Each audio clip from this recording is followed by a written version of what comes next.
Hi ಸ್ನೇಹಿತರೆ, welcome back our YouTube channel. ಸ್ನೇಹಿತರೆ, Gruhalakshmi amount ಏನು ಬರ್ತಿದ್ದಲ್ಲ, ಇದರಲ್ಲಿ ಒಂದು ಬಿಗ್ ಶಾಕಿಂಗ್ ನ್ಯೂಸ್ ಅಂತಲೇ ಹೇಳ್ಬೋದು.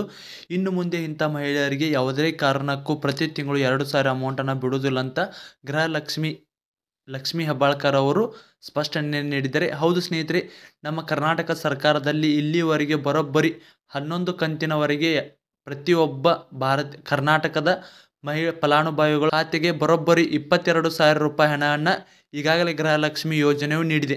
ಸ್ನೇಹಿತರೆ, ಗೃಹಲಕ್ಷ್ಮಿ ಯೋಜನೆ ಈಗ ಪ್ರಾರಂಭವಾಗಿ ಬರೋಬ್ಬರಿ 1 ವರ್ಷ ಕೂಡ ದಾಟಿ ಹೋಯಿತು ಅಂತಲೇ ಹೇಳ್ಬೋದು.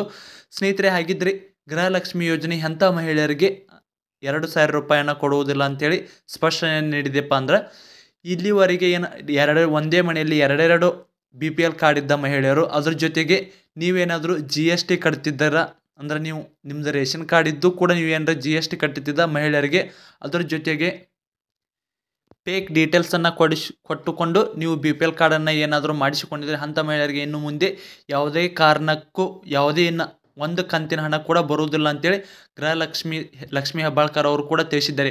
ಹೌದು ಸ್ನೇಹಿತರೆ, ಬರೋಬ್ಬರಿ 2 ಲಕ್ಷಕ್ಕಿಂತ ಹೆಚ್ಚಿನ ಕಾರ್ಡ್ಗಳನ್ನು ಈಗಾಗಲೇ ಆಲ್ರೆಡಿ ರದ್ದು ಮಾಡಲಾಗಿದೆ. ಏನು ಈ ರೀತಿ GST ಅನ್ನು ಕಟ್ತಿದ್ದ ಮಹಿಳೆಯರು, ಅದರ ಜೊತೆಗೆ ಹೆಚ್ಚಿನ ಫೇಕ್ ಡೀಟೇಲ್ಸನ್ನು ಕೊಟ್ಟು BPL ಕಾರ್ಡನ್ನು ಮಾಡಿಸಿಕೊಂಡ ಮಹಿಳೆಯರು ಸಾಕಷ್ಟು 2 ಲಕ್ಷಕ್ಕಿಂತ ಹೆಚ್ಚಿನ ಫಲಾನುಭವಿಗಳದ್ದು BPL ಕಾರ್ಡನ್ನು ರದ್ದು ಮಾಡಿದ್ದಾರೆ. ಇಲ್ಲಿವರೆಗೆ ಬರೋಬ್ಬರಿ 11 ಕಂತಿನ ಹಣವನ್ನು ಈಗ ಆಲ್ರೆಡಿ ಎಲ್ಲ ಫಲಾನುಭವಿಗಳು ಪಡೆದುಕೊಂಡಿದ್ದಾರೆ. ಇನ್ನೇನು 12 ಮತ್ತು 13 ಮತ್ತು 14ನೇ ಕಂತಿನ ಹಣವನ್ನು ಕೂಡ ಬಿಡುವುದಾಗಿ ಕೂಡ ಲಕ್ಷ್ಮಿ ಹೆಬ್ಬಾಳ್ಕರ್ ಅವರು ತಿಳಿಸಿದ್ದಾರೆ. ಇನ್ನೇನು 2 ಅಥವಾ 3 ದಿನದಲ್ಲಿ ನಿಮ್ಮದು 12ನೇ ಕಂತಿನ ಹಣ ಕೂಡ ಬರುವುದಾಗಿ ಲಕ್ಷ್ಮಿ ಹೆಬ್ಬಾಳ್ಕರ್ ಅವರು ತಿಳಿಸಿದ್ದಾರೆ. ಸ್ನೇಹಿತರೆ, ಇದೇ ರೀತಿ ಕಂಟಿನ್ಯೂಸ್ ಅಪ್ಡೇಟ್ ನಿಮಗೇನಾದರೂ ಬೇಕಾದರೆ ತಪ್ಪದೇ ನಮ್ಮ ಯೂಟ್ಯೂಬ್ ಚಾನಲ್ನ ಸಬ್ಸ್ಕ್ರೈಬ್ ಮಾಡಿಕೊಳ್ಳಿ. ಮತ್ತೆ ಹೊಸ ಸುದ್ದಿಯೊಂದಿಗೆ ಸಿಗೋಣ. ಧನ್ಯವಾದಗಳು.